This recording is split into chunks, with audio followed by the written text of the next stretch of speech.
last week on the Al Nicoletti Show. Let's welcome him back to the show.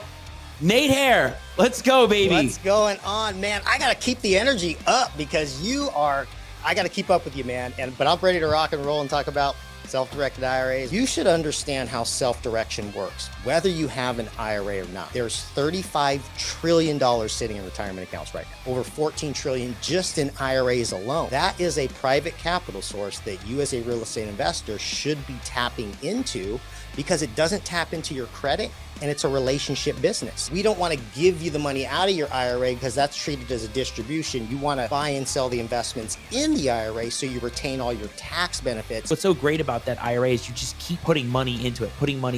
And then when you hit that retirement age, you can keep putting money into it. And there's some rules and regulations on who your IRA can transact with. You can't buy property from yourself or from certain family members, but as far as the types of real estate you can buy any type and you can buy it anywhere. You can even buy outside the United States. As soon as you take money out of Wall Street and you want to self-direct it, well, now you're in a world of alternative investments like real estate, promissory notes. So you're dealing with private individuals or private companies in most cases. What Nate you're talking about is huge right now with the cost of living being higher than ever. Inflation is through the roof. You have to source to alternative investments. So IRAs don't disappear when you pass away. They turn into inherited IRAs. That would be your brothers, your sisters, aunts, uncles. They're supposed to only take distributions from the IRA, but they can't buy and sell things. Hey, you're speaking my language with the probate Macarena right there. It's the first time in our history right now that the average median income doesn't qualify for the average median home price. Right, and people want to make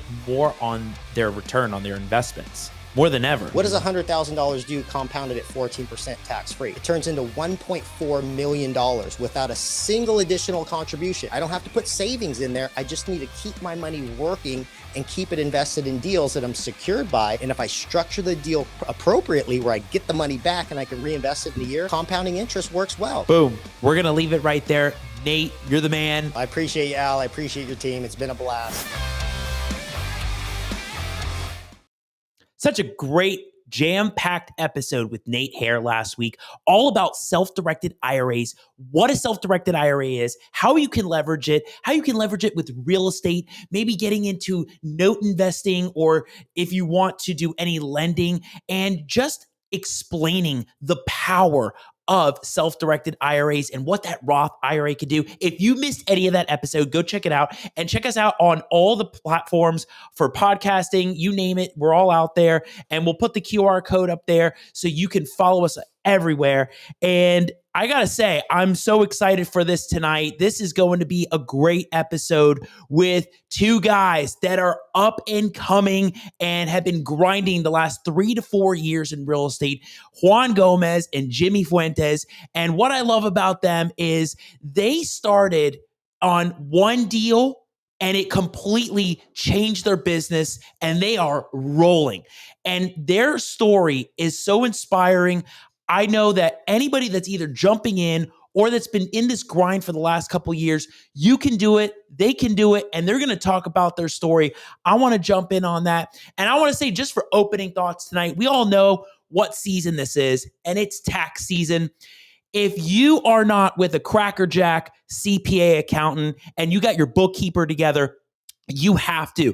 This is the time to do it, especially if you're doing deals at high volume. You have a lot of cases, you have a lot of expenses. You need to get with the right professionals to make sure your business is aligned and that you know what you're able to write off, what you keep as personal, and have all those things segregated. Get that now. That is so important. Do not wait till the last minute. I can't stress how important it is to find the best people in the industry. Well, I got to tell you, I am ready for this episode. I got my pen, I got my paper, I got my 9 o'clock energy tonight. I know a lot of people are going to be watching this episode. I already know it already. So I'm locked and loaded. Let's rock this thing. Hey, everybody. My name is Al Nicoletti. I'm an attorney here in Florida, and welcome to the Al Nicoletti Show, where I bring on real estate super investors, rising rock stars, movers and shakers, and leaders of clubs in their communities that educate, entertain, and inspire all things on Florida real estate and how we can always bring out the best in our businesses. Whether we are in the real estate niche or we are talking about the business mindset and what we need to have so we can either scale our business up, scale our business down, name it. Think about the people that we have had on the show. We want to provide the most value to you on how to level up. And that's what we are going to do on how you can level up your business and your real estate business today. On my show today, I got the up and coming guys in the Florida market, and they are crushing it with deals going all over, whether it is wholesaling, pad split, Airbnb, short-term rentals, you name it. I want to bring them on because I can't wait to share their story. So let's bring them on. Juan Gomez, Jimmy Fuentes. Let's go, guys. What's up, everybody? Thanks for having us, man. What an intro. I'm trying to figure out who you're talking about, bro. No, it's you guys. This is what I wanted to do. And Jimmy, I don't know if you know the backstory. I reached out to Juan. I was like, man, the story of you two is so crazy after the probates that we've been doing and seeing what you guys have been doing with the properties. And I know we'll dive in on some of the big story of how it all started. But I just got to say, I'm really proud of what you guys are doing. I love seeing it. I know there's a grind. There's a hustle. You've expanded your team with getting a TC and acquisitions. And I know that you will be inspiring to a lot of people out there. It'll be a great one. So I got to say, guys, for those that don't know, how did this all start with getting into real estate? That first deal, Jimmy, Juan, you guys go first. You tell me. I might be guilty. I drug Juan into this whole journey, but to give you a Cliff Notes summary, I have a background in online marketing. I own my own agency for about a decade. I just got tired of dealing with clients per se. I felt like my business was at the mercy of the success of their business. So if they weren't good operators, I wasn't going to be a successful business owner, because even if I did my job perfectly, they were gonna blame me, and if I did my job too good, they're like, "All right, let's stop it. I don't need no more business." So it was like a double-edged sword. Like either way, if I did bad, I would get fired. If I did great, I would get fired. I was like, "All right, this is not working." So I wanted to start my own business a business that I could control from A to Z, the full product. Not that I would depend on somebody else's business or execution. Right. So I started looking around. I almost got into credit repair. I'm like a credit wizard and nerd. Love credit, business credit, which ended up being super useful in real estate. But as I was about to get into real estate, I saw a random Facebook ad from Pace Morby. And from my background in marketing, I used to work with a lot of course people and educators and whatnot in the marketing world. If you know the marketing world, they're usually the pioneers with anything online. So when he was talking, I just could tell that he knew what he was talking about. So I just called Juan. I'm like, "Hey, you want to get into real estate?" And he was pretty much like, "Yeah, I'm down." So we just joined the mentorship and got started that way. And just from that one moment, I mean, that changed everything, didn't it, Juan? Like, from that moment, like Jimmy and you're partnering on deals, and you're just like, I don't even know what I'm getting into with this. Like, that just sprouted this, that's just transformed over the last 3 to 4 years. I mean, that moment for you was crazy, right? Yeah, absolutely. I remember like it was yesterday. At the time, I was working at Foot Locker. I was a manager at Foot Locker. I was the manager of the Foot Locker in Times Square. And Jimmy just randomly texted me and was like, "Hey, what's up?" And I'm like, "What's up?" Me and Jimmy, we used to be roommates like long time ago before I moved back up north. And we always had like the entrepreneur mindset. We always wanted to hustle. We always wanted to be business owners. And I was always working, a retail corporate job. And Jimmy, he was always grinding. He was always selling something on Amazon. He was always selling something on eBay. He's like, "I'm not working for the man. I'm figuring this out on my own." So I love that about Jimmy. And when he reached out to me about real estate, I had no idea what he was talking about, but I know Jimmy's like one of the smartest people I know.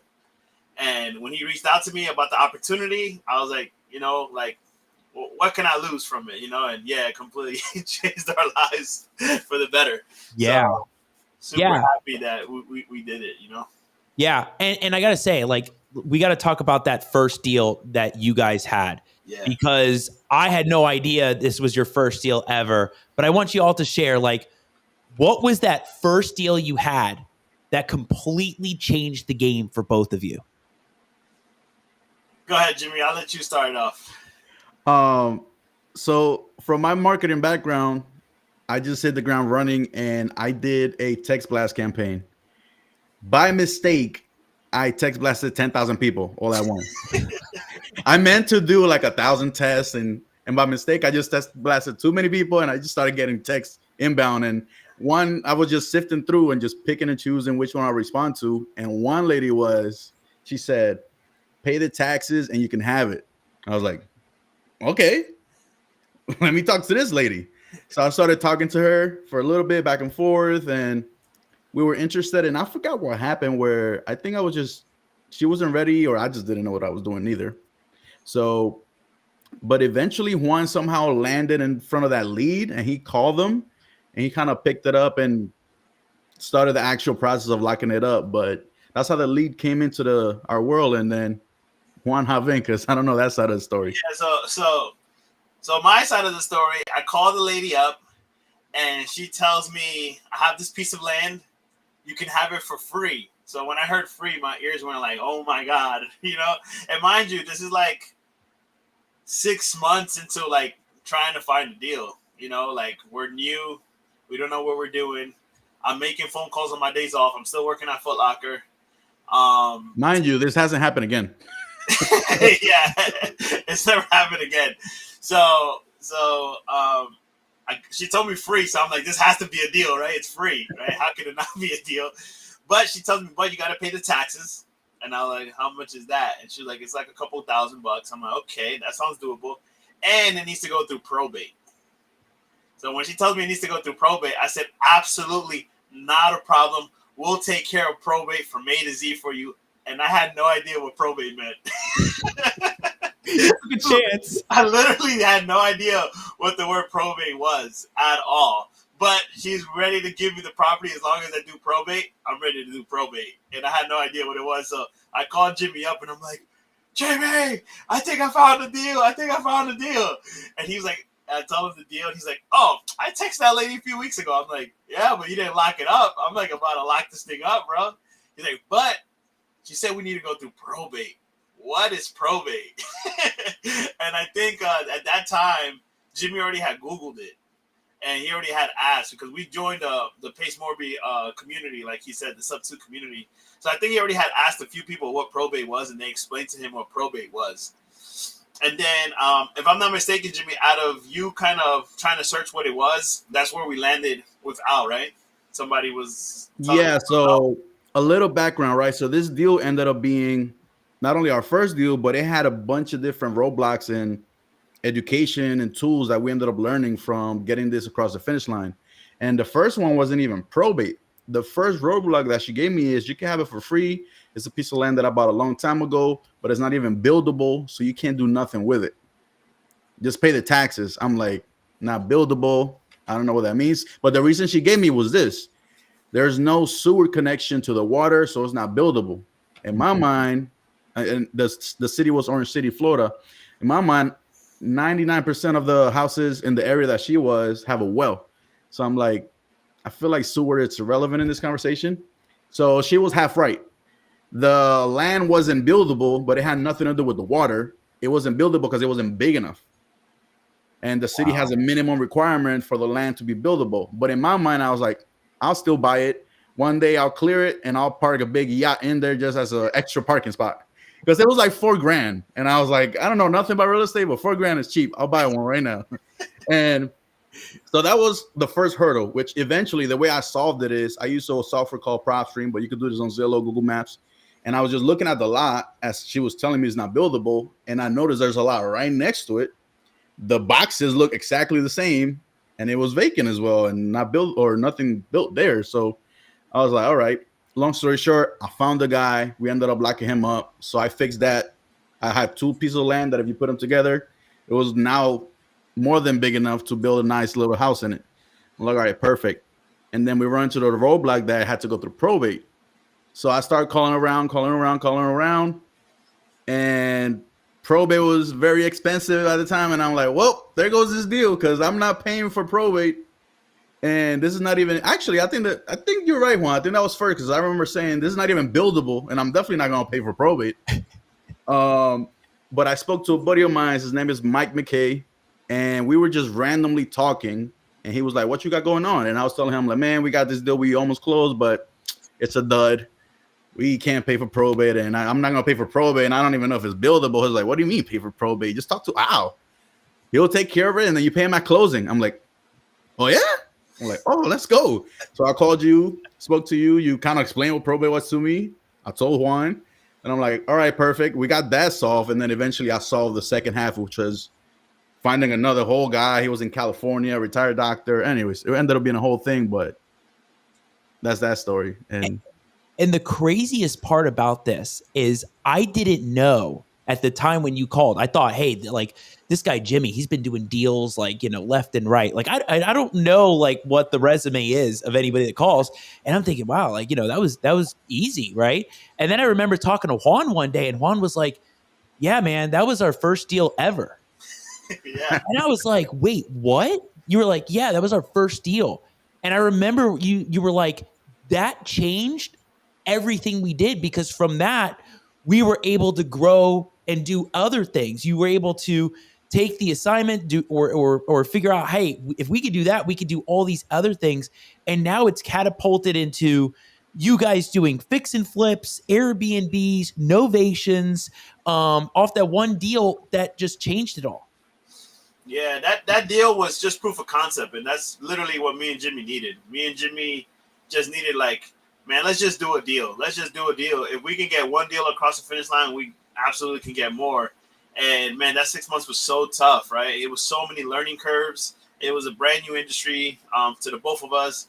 It was, like, super new to me because I'm very, like, monkey see, monkey do. Like, you just got to, like, hold my hand, do it once, and I promise you I can do it again.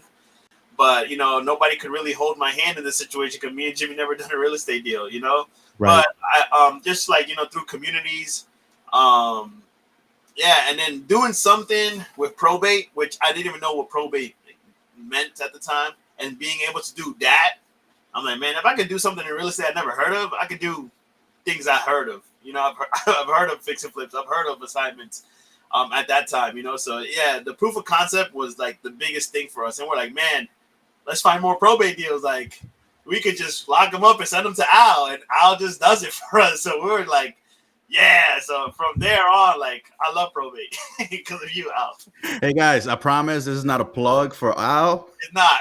This just happened. Yeah. This our first deal ever, for real, for real. That's crazy. It's still crazy to me. It feels great. I'm so happy for you guys, because like there's so many people that jump into this for the first time and their first deal goes bad. And it makes them discouraged. And for you guys, it was a catalyst. And let's fast forward 3 to 4 years. I love what you touched on, Juan, learning curves.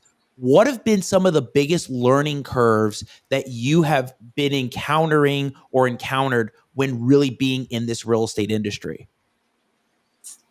I'll start it off, Jimmy. I think one of the biggest learning curves that really hit us was marketing.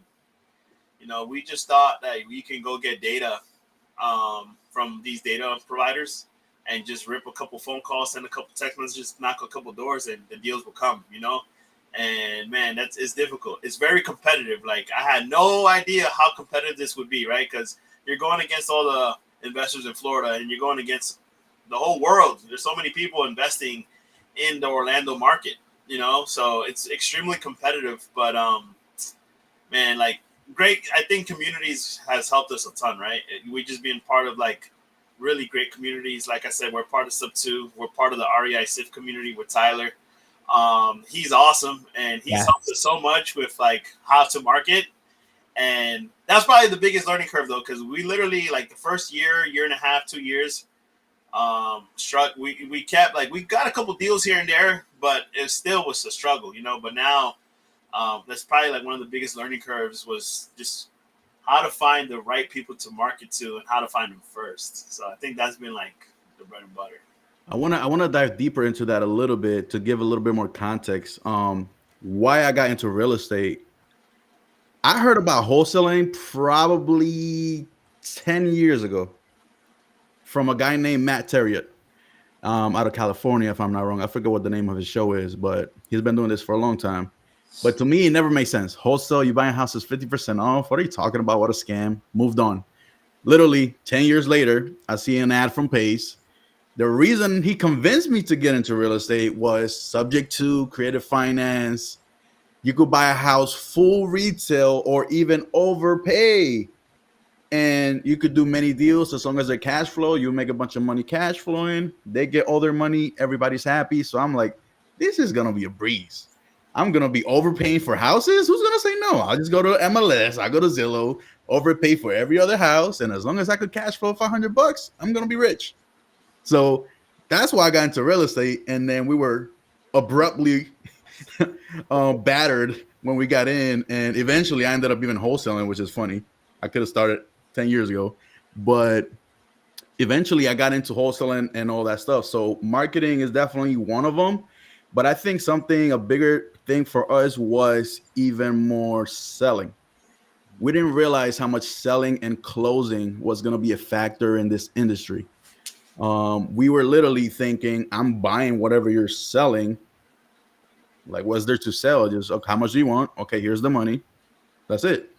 But bring it back, Mike McKay. Shout out Mike McKay, which is the one that introduced me to Al. But I forgot how I even met Mike McKay, but he literally sat down with us, and he was, because I was in REI SIF. I think I met him through REI SIF, and I was just telling him, like, man, I'm not getting any traction. I think my data is messed up.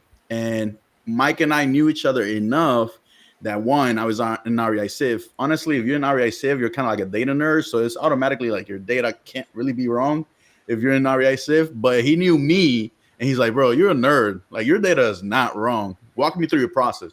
So I start walking. He's like, all right, what's your sales process like? I'm like, what do you mean sales process? Hey, how much do you want? Like, that's my sales process.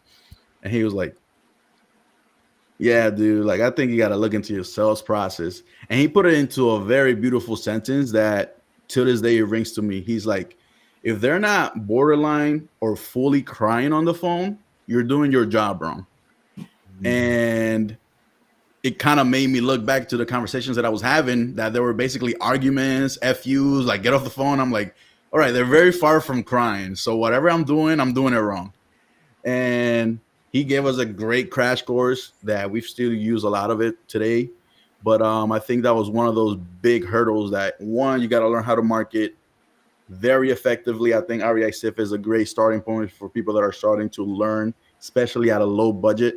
I mean, the money that I spent at the beginning, over 6 figures, compared to what I spend now, under $1,000 a month, and a whole marketing channel that generates probably 10x what it did back then. So, and that's all REI SIF and Tyler Austin. But then once you start generating those leads, you got to know how to close them. You got to stand out from all the competition. Yeah. And shout out to Mike McKay. That was an amazing connection right there, because I got to meet these guys right here. And Tyler Austin, for those that don't know, this guy's killing it with his CRM, with marketing software, REI SIF. If you haven't heard of it, check it out. An incredible community on Facebook, and everybody is a giver. Everybody's dropping comments. Everybody's providing value. If you don't know where to go, it's an amazing community, and these guys are on it.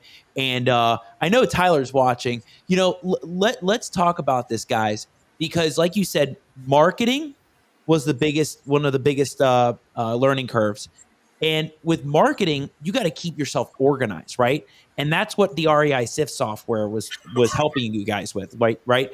Helping with the high volume, staying organized, but being able to market, whether it's doing mailers or being able to keep your dialers together, or just being able to keep track of the go, no go process that Tyler talks about, right? So having these things in place was a game changer.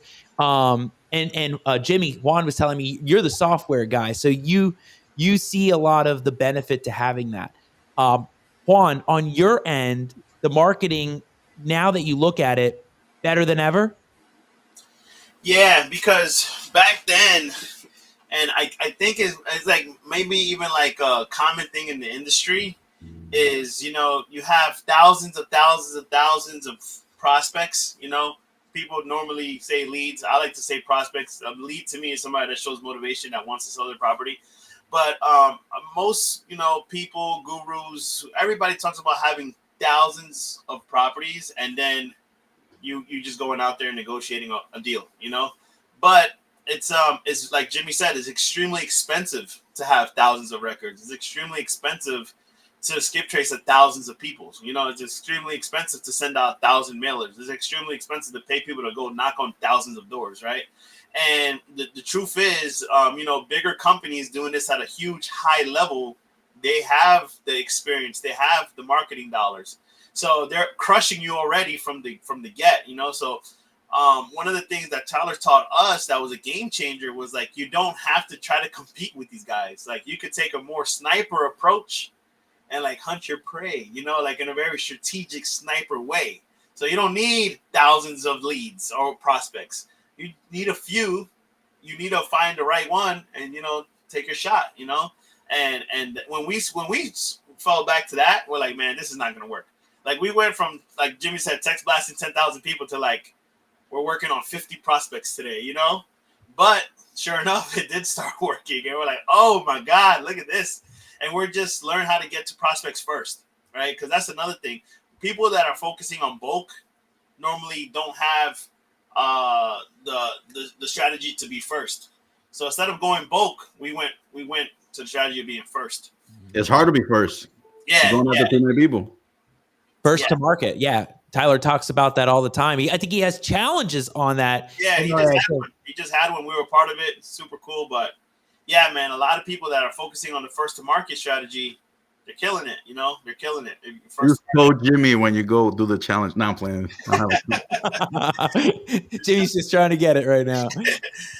So, you know, I got to say, with all the marketing, whatever deal you're doing, you're always thinking, all right, what are we going to do with this? Right? Like, it's great. We're getting 50 prospects in, and what's the strategy? And in this changing market, you guys are having to think more than ever. I'm like, well, wait a second. We got to analyze this.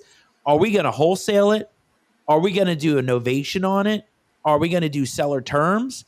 Are we going to do a pad split?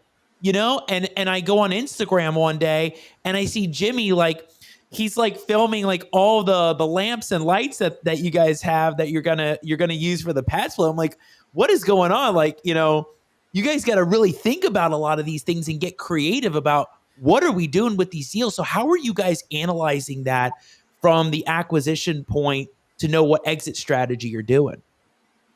So putting my nerd hat back on, I've built basically a pretty good calculator. The base of it, back to Tyler. Like, Tyler, a lot of it we get from him, but the base of it came from him. And then I just started adding a lot of our exit strategies within that calculator. So once we input the property information, the comps, and we just do a little bit of the rehab data, it kind of tells us other different exit strategies. But honestly, lately it's just been kind of simple. A pattern that I've noticed from when I started was like overcomplicating stuff, thinking I might know better than other people. And then the more I get to it, I just keep simplifying and doing less and less. So nowadays, honestly, we look at wholesale first or cash. Second to that is probably a novation. And then if there's no equity or they're in a very tight spot, maybe even negative equity, then we go creative. And then if it's creative, we go either Airbnb, but Airbnb is very specific to the market, the type of property. Mm-hmm. So it's easy to dismiss that strategy without even running numbers. I just got to look at the property and work that. All right, that wouldn't work. So really the only other option is just co-living or pad split. So those are really the 3 or 4 strategies that we're kind of looking. There's a bunch of other ones that if need be, we might tap into. But with those 4s, you're pretty much covered. Yeah, to add a little bit to that, you know, me and Jimmy, we decided that we're like, you know what? We're young. Like, we kind of want to take calculated risk now, not later. And we want to try to monetize properties as much as we can, right? Especially if we're keeping them. So that's why we're willing to do Airbnbs, and that's why we're willing to do pad splits. we can easily do a traditional rental, right? But a traditional rental probably cash flow us a few $100, and some people will be super fine with that, Right. But when you decide to go with a more complicated exit strategy, it comes with more cash flow, which is what we're looking for. But you're dealing with more headaches, right? You're dealing with more people. Like somebody just sent me a message today, me and Jimmy, like, hey, I'm outside the house and the door's not working. Like, okay, let me go unlock it. The door's working fine. They're probably just entering the code wrong, right? But it's okay. We're willing to deal with that because they're paying us a premium to stay on our property. Where, if we just had a renter there, we probably wouldn't even hear from them for every 6 months, but we'll make $500, Right. When we go with these exit strategies, sometimes, we're making a couple $1,000 cash flow a month. So we're like, you know what? Let's take on the headaches now that we're kind of young and we're willing to, work around the clock. And maybe down the road where we're like tired landlords, we're just like, you know what? We don't want to deal with none of this. We'll just put tenants in there and we'll just relax, But right now our exit strategy is like, how can we monetize this the most? Okay, pad split. We can monetize it the most. We're pad splitting this thing, Yeah, and let's talk about pad split because this has been one of the hottest topics. More people are posting about it now on Instagram and the social media platforms about how they picked up a property and now the cash flow is even going to be more than a long-term hold or a short-term rental. And I think it had to gain a lot of traction at first, and now it's starting to really get out there where the people on the ground, the investors that are like, 3 to 4 years in, were really starting to be like, hey, I'm going to do a pad split. What has been your pad split journey? What have you guys learned about going through a pad split deal? We're newborns in it. We are literally just getting started. We bought our first property that we plan to turn into that back in October, give or take, and we started a rehab process, and we just finished it, I think, December. And so to clarify what we're doing with our property, we're doing something called co-living. The easiest way to explain it is co-living is the industry, the same way that short-term rental is the industry that Airbnb is inside of. Got it. Meaning pad split is the platform, the Airbnb of co-living, but there is more than just pad split. You could do co-living on your own, self-managed. There's all kinds of things, bed and breakfast. If you do longer, technically anything that you could put multiple people in one building is considered co-living. So that property we are attempting to do co-living on, not specifically pad split, but the property is set up the same way it would be for a pad split. But we're still learning. We're just finishing that one up. We have another one that I'm finishing up tomorrow. I have a third one in Daytona that recently just got finished, and then I got a fourth one in Daytona as well. That one we'll probably put in pad split just to test it out with pad split. But we're brand new. One thing with us is we're not scared to experiment. We're not scared to experiment. I will even dare say lose some money. Because we've learned that it kind of pays off sometimes to make these bets and just to see how it can work. Yeah. And it's worth taking the risk, right, Juan? I mean, at this point, why not try it and see what are the goods? I mean, are we going to lose a lot of money by paying too much on costs and all the other stuff, or should we now say, screw it, I don't want to go do that. Let's go back to wholesaling. Yeah, definitely calculated risk, and thank God for us. Like we know we're like a lot safer on like the rehab side of things. Number one, my dad's a contractor, so he does a lot of work for us. And then we have another contractor that we met that is a father of a friend of ours, and he's been doing a lot of work for us. So at least we know we're not going to get screwed on that end, where a lot of people like are very like skeptical about like contractors. So we're like super safe on that side. So I think that even gives us like we're able to leverage that. But the reason why we really love the concept of pad split when we first started hearing about it, or co-living better said, is because we were in the Airbnb market like a couple years now, right? And we saw Airbnb go through the roof, and then we saw it get stagnant, and then right now it's kind of like a little bit of a wave, like it's still like not bad, but it's not as good as it was like a year and a half ago. And like, we're just look at things, right? The economy right now is kind of like, we're like in a whole state of like, where is it going to go? Everybody's kind of a little bit skeptical, right? So we looked at our Airbnbs and we're like, man, Airbnb, if you really think about it, most people are going to rent a house when they go on vacation, right? So it's more of a luxury thing, you know? Co-living is the opposite of that, right? Co-living is individuals that want to rent a room out in a property. They're willing to share common space because they're on a budget, or they want to put themselves on a budget so that they are saving money in this like economy that's kind of like up and down right now. So we're like, man, this is like extremely recession proof if we get there, God forbid, or, you know? So where in Orlando right now, if you were to go rent out a studio or a 1-bedroom, it's going to easily be what, $1,500 right now. And then you have light, then you have internet, then you have all this other costs associated with it. Where right now in co-living, you can rent a room for $700 to $800 to $900. You know what I'm saying? And everything's included. You know, water, you got laundry, you got internet.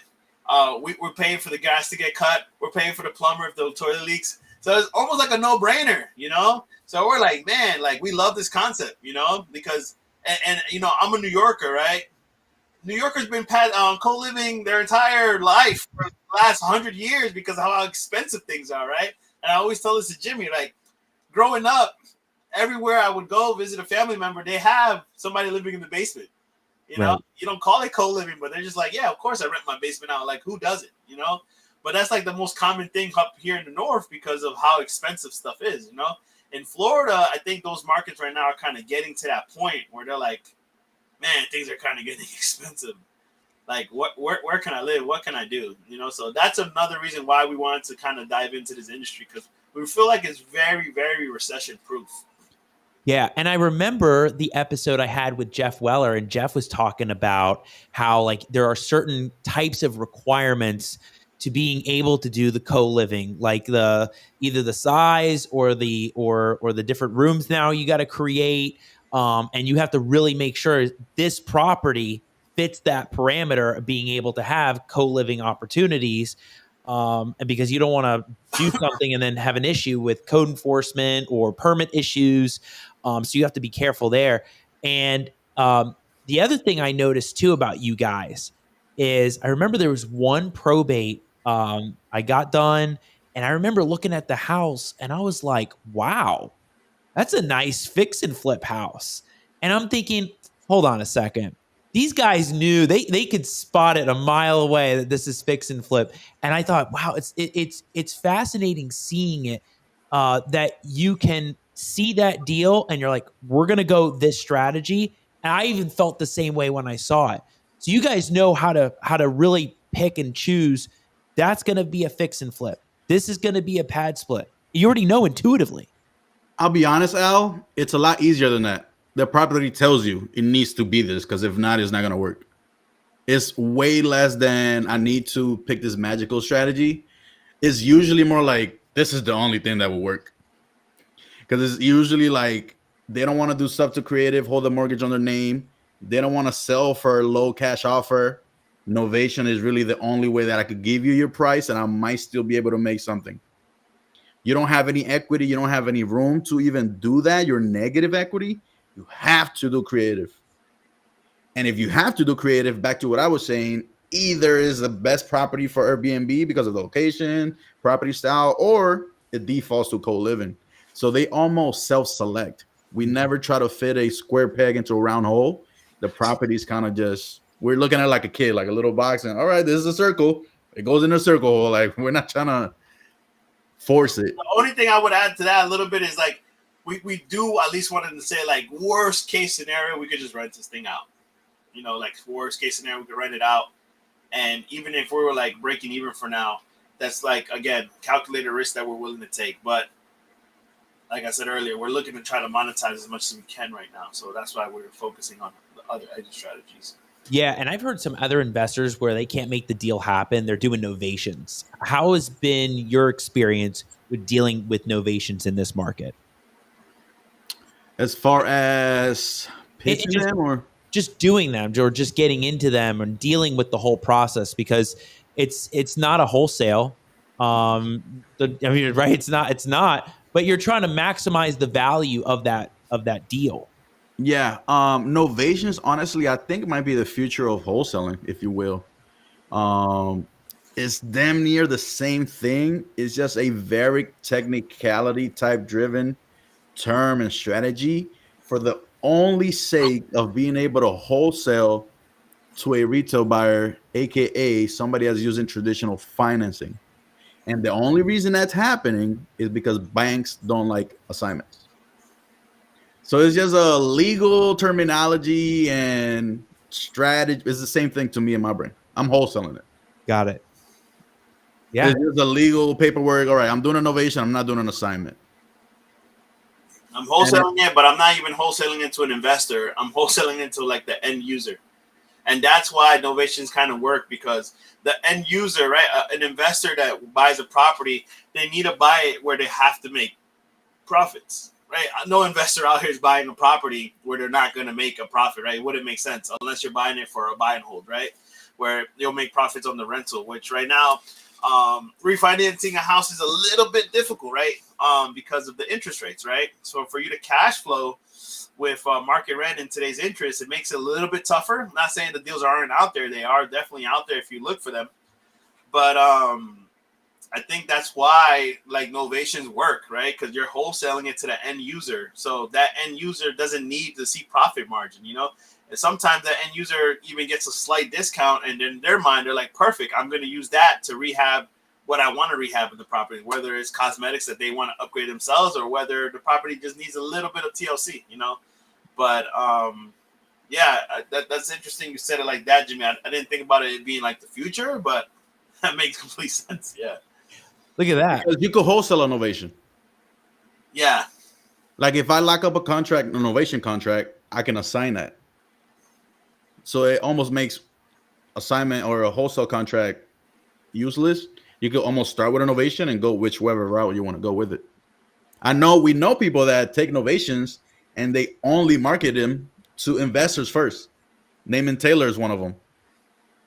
So they take an innovation contract, they put it on investor lift first for a week or two to only investors. Crazy. And if they can't assign it, then they'll put it on the MLS, because it's just a technical term that is just wholesale repackaged. Yeah. And this is what I definitely wanted to touch on with you guys on the show, with some of these creative ways.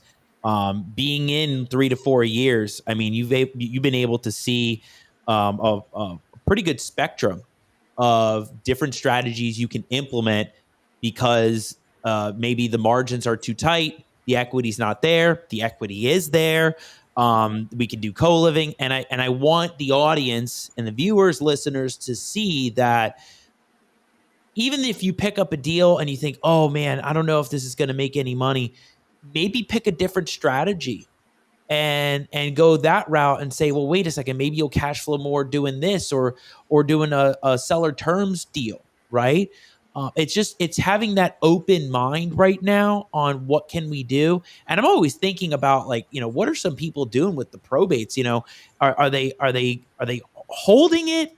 Are they doing an Airbnb on it? And a lot of times, who knows? At the end of the day, it's about what's going to be the best strategy for everybody, you, the end buyer, the seller, the whole system. And that's what you guys are thinking through on all these deals. And I love it. Juan, you were telling me about this crazy story of this fix and flip from a year ago, this Habitat for Humanity situation. Let's hear this crazy story, because we always love wild stories on the Al Nicoletti Show. Yeah. No, this is a crazy / funny / like learning curve, and thank God we had the knowledge we had for this deal. So, I'm doing my calls one day, and I come across a pre-foreclosure. It's in Castleberry, Central Florida. And I speak to the guy, and the guy tells me, oh, this is my brother's property. Parents passed away, and I already went through probate. I was like, okay, cool.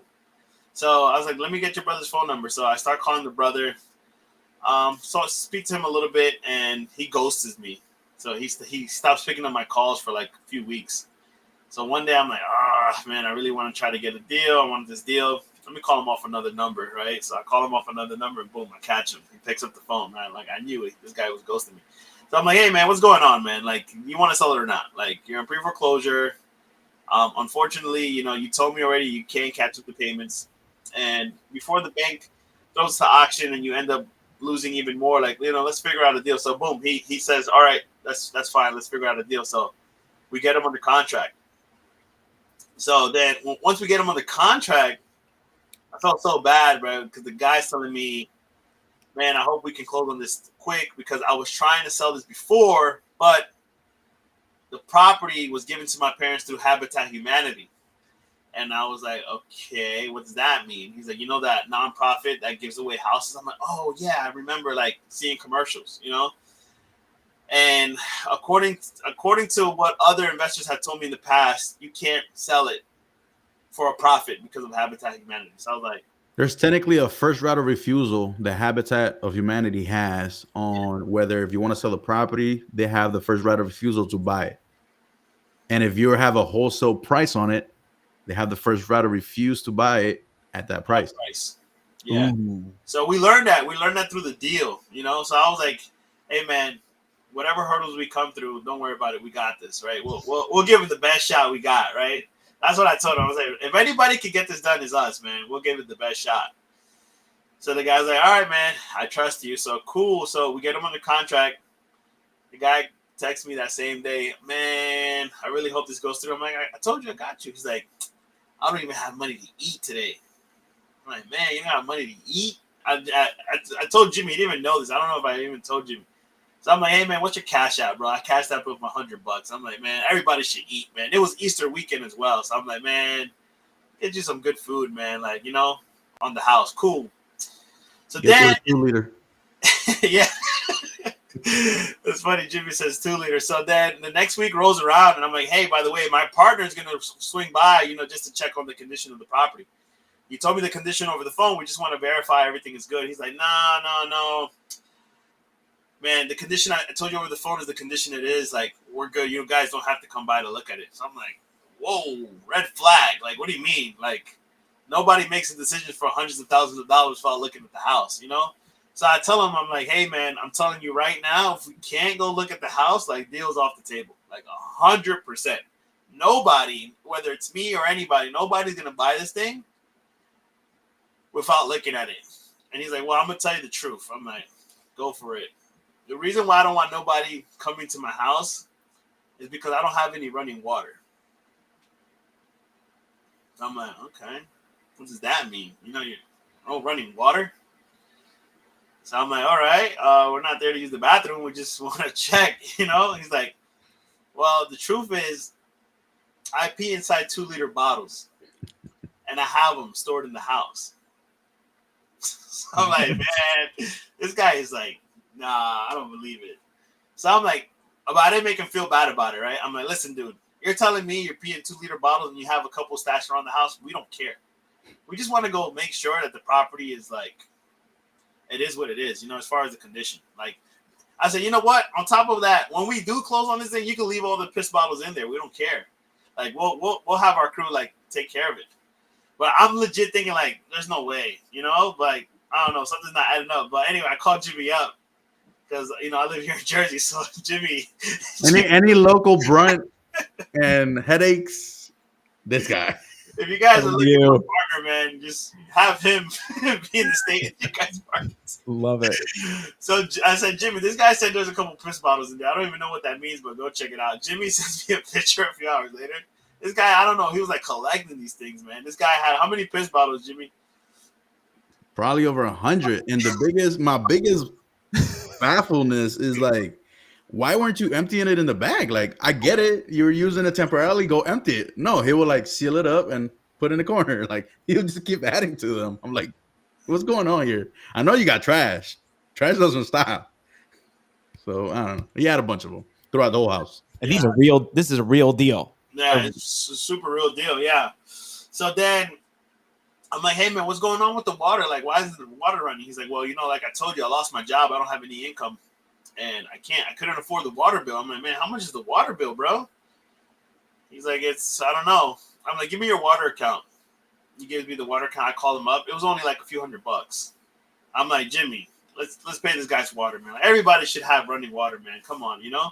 So we pay for his running water, and he gets his water turned back on. He's super happy. He's calling me saying, man, I appreciate you. Man, you guys done more for me than anybody has done in the last couple of years. Like, thank you. I'm like, hey, man, no problem, you know? So then he hits me up a few weeks later. We're still waiting for, like, you know, things to come back. And he's like, hey, I need another $100. I'm like, whoa, slow down. Like, that's not how this works, man. Like, I hooked you up the first couple times, but, like, closing should be coming soon. Don't worry. And the cool thing about it, he had a bunch of equity in the house. I think he had like $100K, if I remember correctly. He had like $100,000 in equity. So if this thing were to go through, he's going to get $100,000, you know? And finally, like, our title person was so awesome, went through leaps and bounds, trying to figure out this Habitat Humanity thing. We're calling Habitat Humanity, trying to find out what's really going on. And finally, after like a month, Habitat Humanity says, you guys are good to sell. Like, we don't want the house. So we're like, yes. So I call him, I have the best news for you. Habitat Humanity said you can sell it to us. They don't want their first right of refusal. Right? So that was like one of the biggest hurdles in the whole deal. And as soon as I told him that, he says, oh man, that is so awesome. My buddy that's a local realtor just advised me that I'm selling this house way below market to you guys. And I no longer want to sell it to you guys. I'm just going to list it with him. Oh, I bet Jimmy's wheels are really turning then. He's like, no, I visited that house. We're getting it. Well, Jimmy's the calm one out of the two, right? I'm the what? Are you crazy? Even though I'm not even in the piss infested house. I was more pissed than Jimmy. And I'm like, no way. So I call him back, and he just starts forwarding all my calls, all of them. So the cool thing about how we send our contracts out is, you know, Jimmy being the nerd he is with all the software stuff, is whenever our contracts get open, we can see that in live time. We get an email notification, contract has just been opened. And if you forward that contract to somebody else to open it, it shows us the email address that got forwarded to and who opened it. So literally after that he got off the phone with me, I see blah, blah, blah, blah, blah, blah at gmail.com opening the contract. So it was like the guy's first and last name. So I Googled it and I put realtor at the end and I put Orlando and boom, he came right up. So I'm like, oh, so this is the guy that's trying to like destroy our deal right now, you know? So I'm like, cool. So I call up Gio, right? Gio's like our right-hand man. Gio is like awesome. We call him transaction coordinator, but he does everything for us. You know, Gio, shout out. Awesome. Yeah, I love Gio. He's probably watching now. But anyways, I called Gio, and I'm like, Gio, did you file a memorandum on this? He's like, absolutely. As soon as we signed the contract. So I'm like, yes. So I called the buddy up. He's like, hey, da-da-da, realty at your service. How can I help you? You know, I'm like, hey, man, you're like trying to steal my deal, bro. Like, who's this? I'm like, blah, blah, blah, blah, blah, blah, street. You're trying to steal my deal. Oh, that's my client and a friend of mine, and I have to protect my clients. Don't call me back. Click. So I'm like, all right, cool. I'll call them right back. I said, listen, I'm just letting you know right now, as much as you want to destroy the deal, have fun. We have a memorandum of contract on this thing. And as soon as you try to go sell it behind our back, we're going to block the deal. And it's going to be a pretty penny for us to lift our memo. So have fun. And all I saw for like the next 20 minutes was our contract reopening in the email. He was just opening. And in our contract, it says we have the ability and the rights to file a memorandum. You know? So he calls me like a week later. When's closing? I'm like, gotcha. You know? Like, you thought you were going to catch us, but we got you, you know? I'm like, well, what happened with your buddy? I don't want to talk about that. I'm like, all right, cool. Closing is this day. They thought they also were gonna get out by the closing date, but the way we write our closing dates, it says on or around XYZ date. That's a big nugget. So it's not just that day. It's like, all right. And within there's another term that says if it's no fault of the buyer, the contract auto extends weekly. It ain't our fault. So our contracts last for eternity until you want to sell the property. Unless it's our fault that we're not closing. It's our fault. That's different.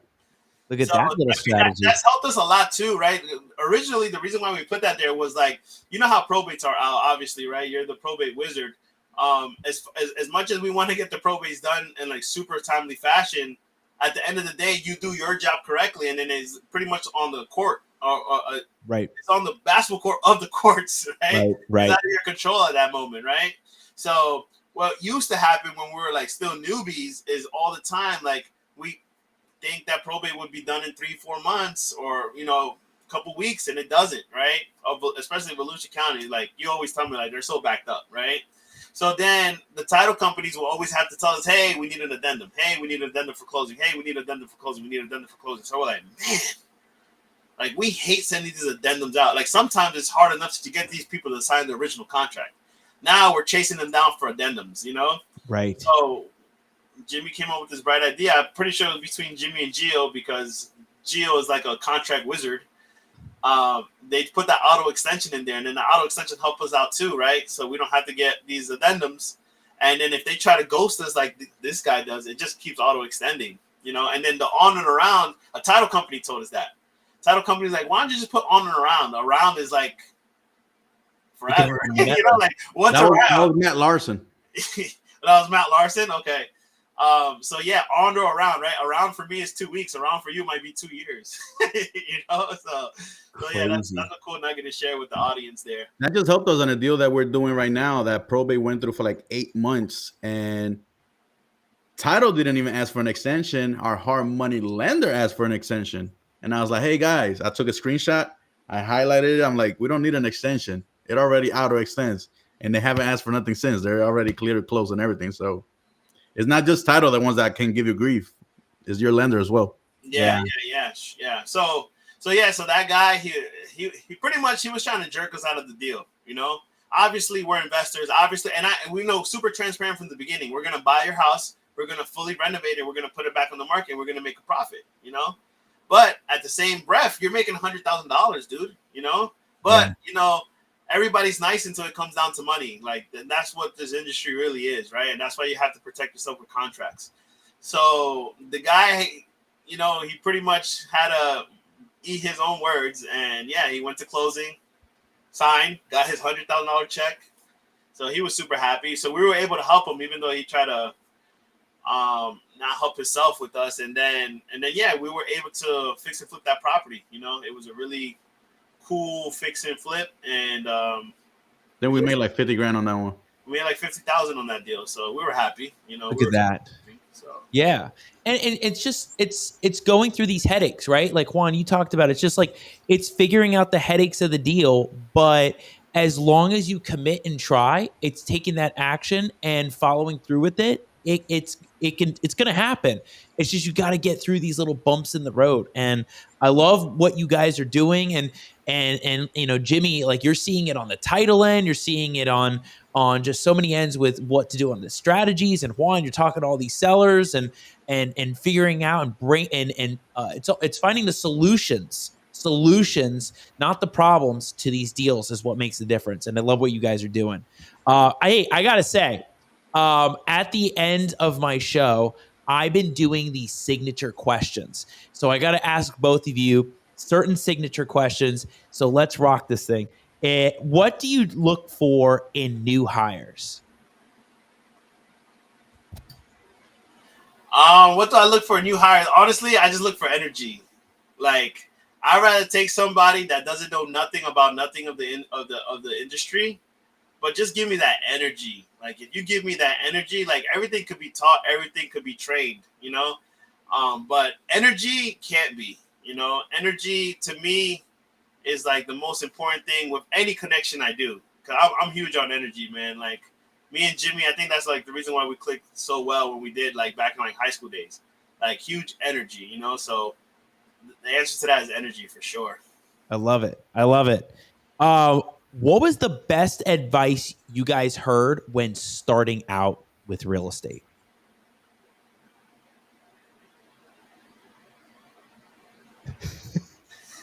What you got, Jimmy?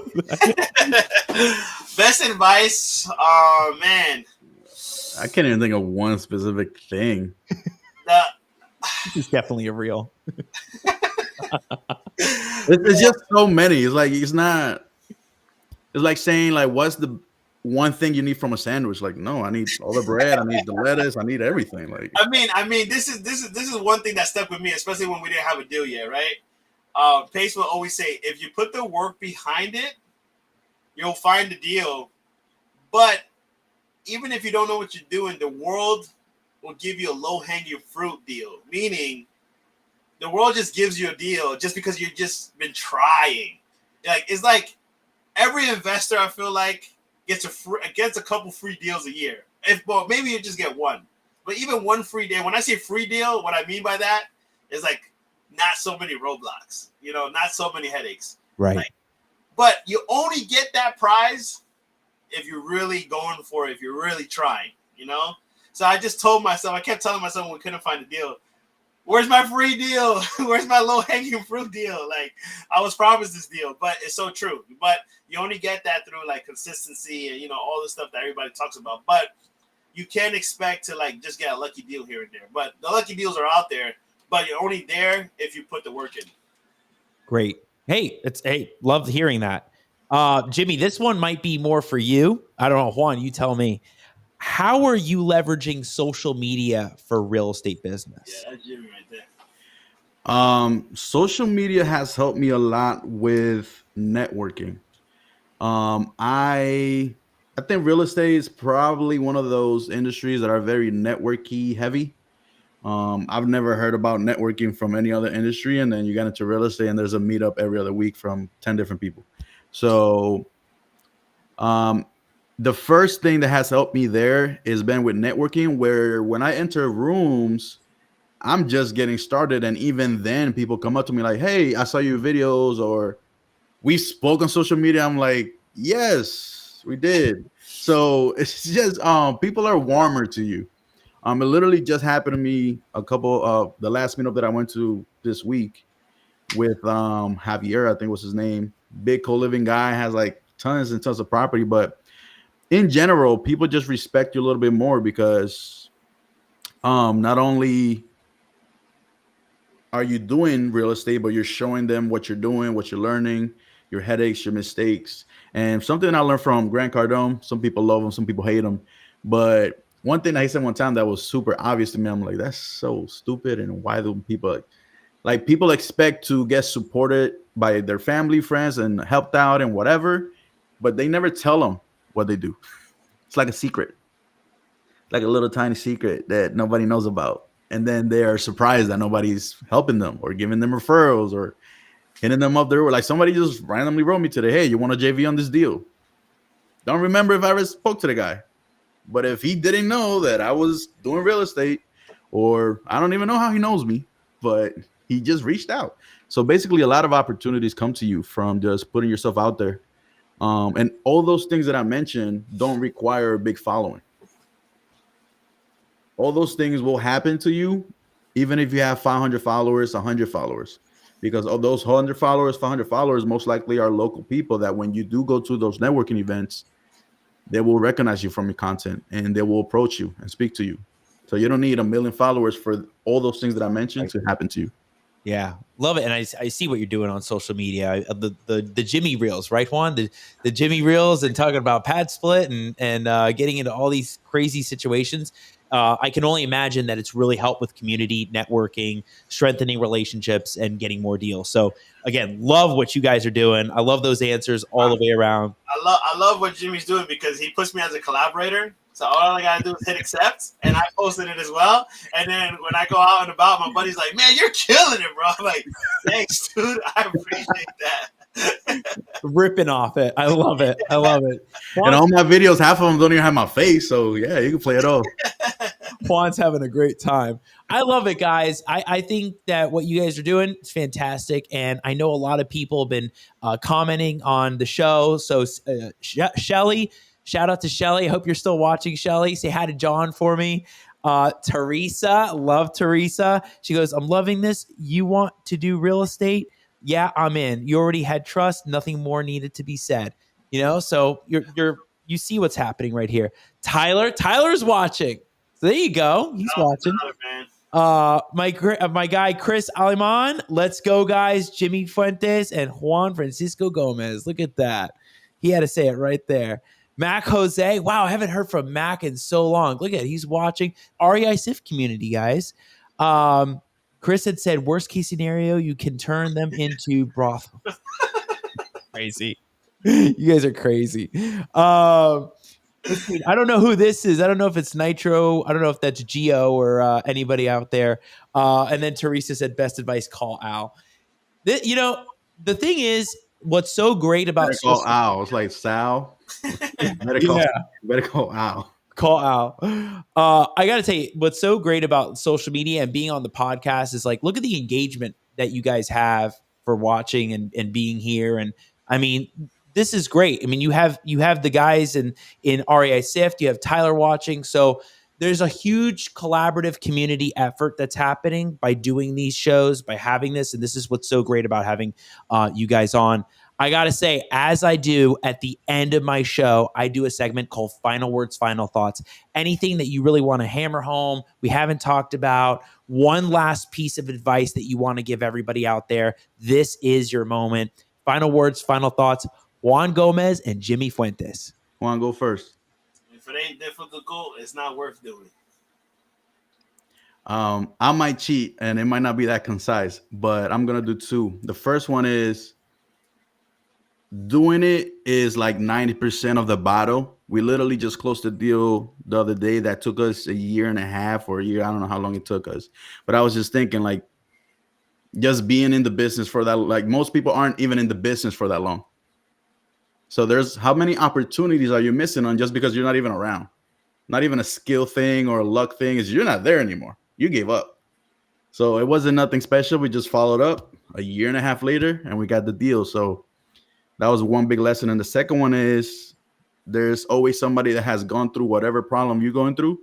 So being part of a good community, it's super major of getting help. And real estate, there's honestly no excuse. There's many communities, but the top two that I will obviously recommend is one, Subject 2. Amazing. I have zero regrets of joining that. That is very high ticket. 10 grand, I think it was when we joined. I don't know what it is nowadays. That was when it first started. But honestly, even Tyler is like doing the God's work on the other end, because Tyler is providing that type of knowledge and community. The community is free. So you have no monetary excuses. You could join REI Civic community for free on Facebook. He has weekly Zoom masterminds that are free. Again, no excuse. You don't even have to have his software. So that's the biggest thing that I would say. Any issue you have, just share with your community and somebody will come out the woodworks and help you. Yeah, love it right there. I think that's fantastic advice for people because there is always somebody that's been through that problem before. It's a matter of you asking, reaching out, and making that connection, right? And just being able to talk about, hey, like, you never know that that person could be the next person you do a JV deal with, or maybe they're wholesaling it or you're wholesaling it to them. You never know. Build relationships in this community. Guys, I loved having you on. This is so great. I get to see Juan really for the first time. Jimmy, seeing you again. I think the value you guys provide and what you're doing, keep going. Love what I'm seeing. And I'm going to see you guys out there. And Juan will call me about a probate next week, and I'll see Jimmy at an event in Florida. I got a couple I'm working on right now. It's real soon, bro. Let's go. All right, guys. I will see you soon. Thank you for so much for coming on and being on the show. Thank you for having us, brother. Of course. I'll see you guys soon. All right. Take care. Have a good one. All right, everybody. If you missed any of that episode, go back, check it out. We're on YouTube, Spotify, iTunes. Click the link tree right there. If you want to think about getting into real estate, or you're in real estate and you're like, well, wait a second, I need to pivot on deals and get more creative, and I just got to get out of that shell and just do it. This is the episode that can really help you think outside the box. And there's some golden nuggets in there about how investors are structuring their deals, contracts, how they're doing things with closings, you name it. Watch the episode with Juan Gomez and Jimmy Fuentes. You don't want to miss it. And we, of course, We will see you next Wednesday, 9 p.m. Eastern. You don't want to miss it with the great Alicia Jarrett. I can't wait to have the Aussie back on the show from season 1. It's going to be a banger. I'll see y'all next Wednesday, 9 p.m. Eastern. Have a great one.